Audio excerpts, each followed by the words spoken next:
Salut tout le monde, c'est Geoffrey, et c'est le retour de la chronique blasée et méchante, où je suis payé pour être blasé et méchant. Aujourd'hui, on va parler de SOS Fantôme, la menace de glace, alias SOS Fantôme 4, alias la preuve que la saga SOS Fantôme devrait vraiment s'arrêter, s'il vous plaît, par pitié. On se met en tenue et on détruit tout ce qui fait peur.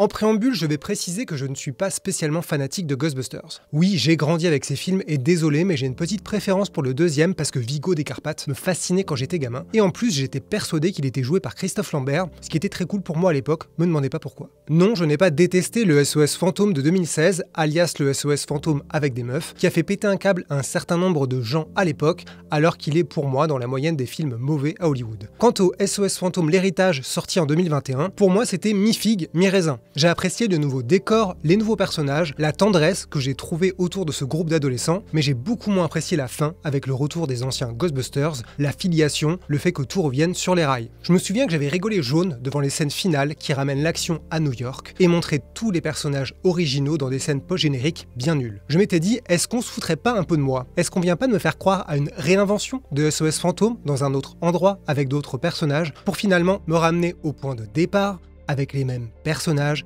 et une histoire de famille? Est-ce que, après le scandale du reboot remake de 2016, on nous aurait pas servi une simple et paresseuse suite remake? Et est-ce que c'est pas pire au fond? Heureusement, SOS Fantôme, la menace de glace, répond merveilleusement à ces questions. Oui, on se fout de nous, et merci parce que ça me permet de ne plus avoir aucun doute, il faut arrêter avec SOS Fantôme et laisser cette foutue saga tranquille. En fait, SOS Fantôme, la menace de glace, ressemble à la suite basique qu'il n'avait pas osé faire avec SOS Fantôme, l'héritage. À tous les niveaux, on est dans une redite. Le décor, New York et la caserne. Les personnages, tous ceux du précédent film, mais aussi presque tous les anciens qui font de la figuration pour quelques blagues. L'action, un méga fantôme qui veut congeler le monde entier, libérer tous les vieux fantômes bloqués dans la poubelle magique de la caserne, là, comme teasé dans la scène post-générique du précédent film. Je crois qu'on peut difficilement faire mieux comme image du recyclage toxique et nauséabond. Le film va tellement loin dans la répétition qu'on nous refait la scène de la bibliothèque du premier film avec le même fantôme et la même blague. On nous ressort aussi les autorités de New York qui n'aiment pas les Ghostbusters encore une fois et veulent les arrêter encore une fois, comme dans les deux premiers films. Cette fois, c'est le personnage de Walter Peck, le mec de la commission de protection de l'environnement du tout premier film, qui est devenu maire et les déteste donc depuis 30 ans. Le film est truffé de références qui sont pensées comme des hommages, mais qui ressemblent simplement à des facilités, des parasites, et traduisent clairement un manque cruel d'imagination. On a encore un portail dans le ciel à la fin, on a également des New-Yorkais qui célèbrent les héros à la fin avec la musique culte.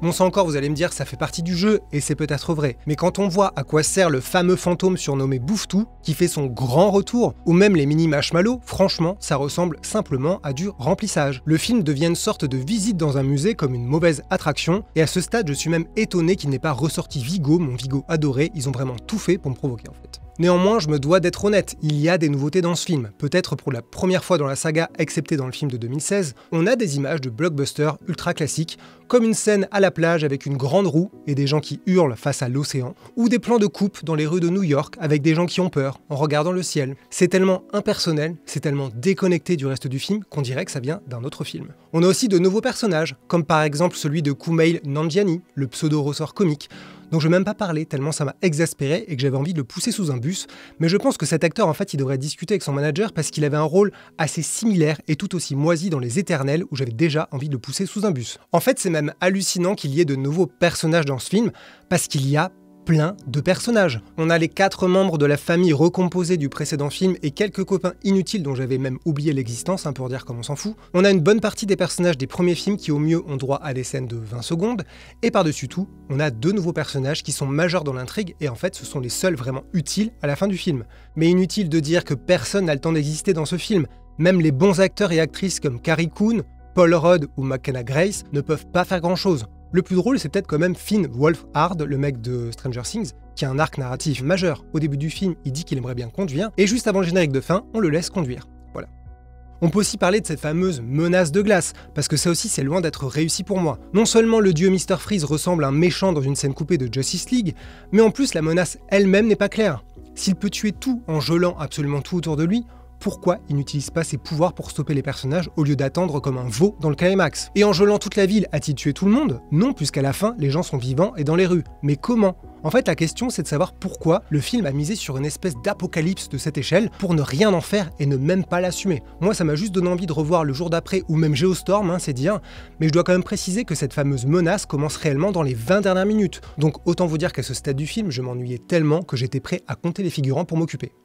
Il y en a 14.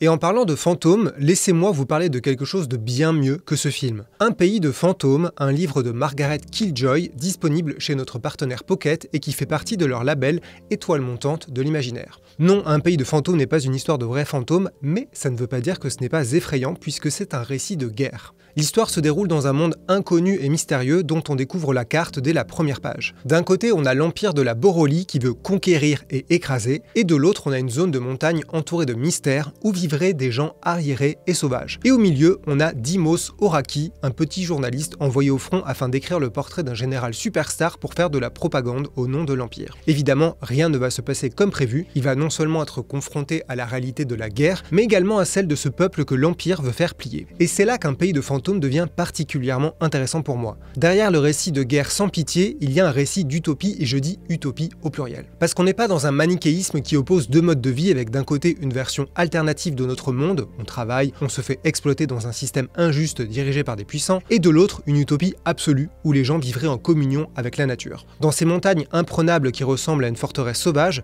Margaret Killjoy parle d'anarchie. Elle s'interroge sur les enjeux et les limites de la liberté sous toutes ses formes. Qu'est-ce que ça change dans notre rapport aux autres, à la nature, au patriotisme?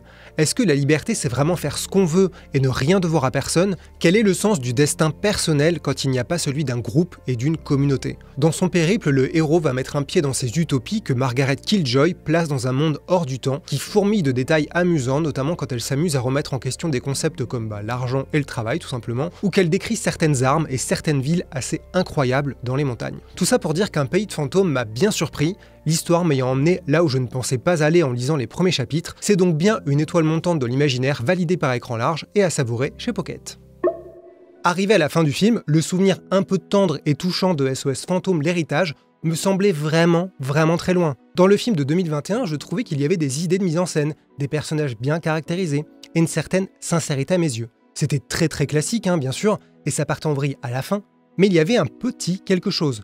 Par contre, avec cette suite, j'ai l'impression d'avoir été aspiré dans le même vortex hollywoodien sans âme que dans la moitié des blockbusters de ces 20 dernières années. Néanmoins, je me suis également dit que c'était finalement logique et inévitable. Parce qu'au fond, cette saga SOS Fantôme tourne en rond depuis le deuxième film. Alors il est cool, le Vigo des Carpates, moi je l'adore, mais au fond, SOS Fantôme 2 était un quasi-remake du premier film. Si vous avez un doute, regardez le super honest trailer qui compile les points communs. Les Ghostbusters considérés comme des nazes et arrêtés et libérés pour sauver la ville, Dana visée par des fantômes chez elle, un portail dans le ciel, un truc géant qui marche dans les rues à la fin, c'était déjà une suite on ne peut plus basique, et c'est pour ça qu'elle est pas très aimée. Et si ça tournait déjà en rond dans le deuxième film, comment avoir le moindre espoir 40 ans après? Le SOS Fantôme de 2016, celui que tout le monde déteste, avait tenté de réinventer tout ça, mais en faisant pareil en fait. Des personnages considérés comme des fraudes, des rapports tendus avec la mairie, un gros truc géant à la fin qui marche dans les rues, des gags similaires et surtout une surenchère d'effets visuels dans tous les sens pour que ce soit un blockbuster moderne. Et on avait aussi Bill Murray, Dan Aykroyd, Annie Potts et compagnie qui certes jouaient d'autres personnages que dans les premiers films, mais ils servaient à rien si ce n'est faire des clins d'œil. Ah si quand même, Ernie Hudson jouait l'oncle de Patty,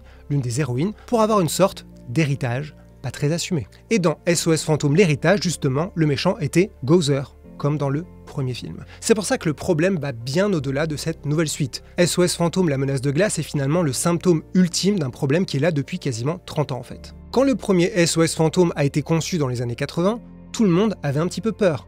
Le studio a hésité à lancer le projet et l'équipe était prête à partir en reshoot si les résultats des projections tests avaient été négatifs.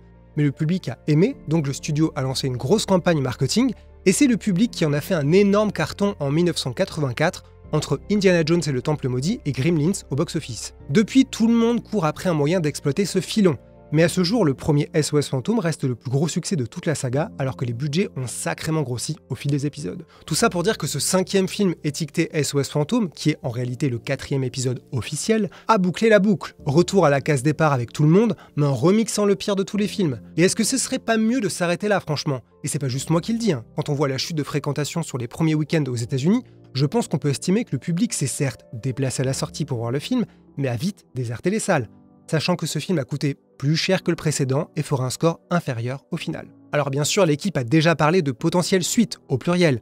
SOS Fantôme est une marque, c'est pour ça qu'il y a plein de trucs SOS Fantôme, des jeux, des séries animées, des livres. En 2015, Jason Reitman et Dan Aykroyd ont même créé la société Ghost Corps pour gérer cette propriété intellectuelle en collaboration avec le studio Sony. Et rappelez-vous que tout ça, c'est pas juste une histoire d'exploitation de films au cinéma. En 2021, le studio Sony a signé un gros contrat avec Netflix et Disney pour assurer l'exploitation de leurs films en streaming. Le catalogue Sony sera donc d'abord sur Netflix, puis sur Disney+. Nul doute que ça a rapporté gros à Sony et que ça rentrera en ligne de compte lorsqu'il faudra décider de la suite de la franchise. Personne n'est naïf, c'est sûr, on se doute que l'exploitation d'une telle franchise après 30 ans, c'est aussi surtout une histoire de business. Les films, en fait, sont finalement un support comme un autre pour l'avenir de la franchise, mais je pense que là, ça se voit quand même un peu trop. Et à vrai dire, y a-t-il quelque chose d'autre à voir dans ce film SOS Fantôme, la menace de glace? Alors oui, je sais qu'on va me dire qu'il y a pire que ce film, que c'est sympa pour se divertir, qu'il faut savoir apprécier les choses simples parce que la vie est compliquée, ce qui apparemment veut dire qu'on doit accepter d'être pris pour des veaux par de petits films tout simples à 100 millions de dollars, faits par des gens tout modestes à Hollywood dont le seul but est de nous passer du baume au cœur. Bon, pourquoi pas, c'est une manière de voir les choses. Mais pour moi, cette superproduction rejoint la longue liste des films qui se foutent de nous. Ça va pas m'empêcher de dormir, je vais pas aller manifester dans les rues pour le hurler, mais à l'échelle du cinéma hollywoodien, dans le cadre de notre métier sur écran large, je dois quand même dire que c'est assez exaspérant. Et si vous voulez qu'on continue à vous exaspérer en parlant de choses exaspérantes comme ce film, rappelez-vous que le meilleur moyen de nous soutenir est de vous abonner à Écran Large. Ça vous donnera accès à des articles exclusifs quasiment chaque jour. Et sinon, vous pouvez aussi continuer à nous lire, nous regarder, nous écouter parce que c'est déjà très bien. Et pour ça, on vous remercie. Et moi, je vous dis à bientôt. Salut.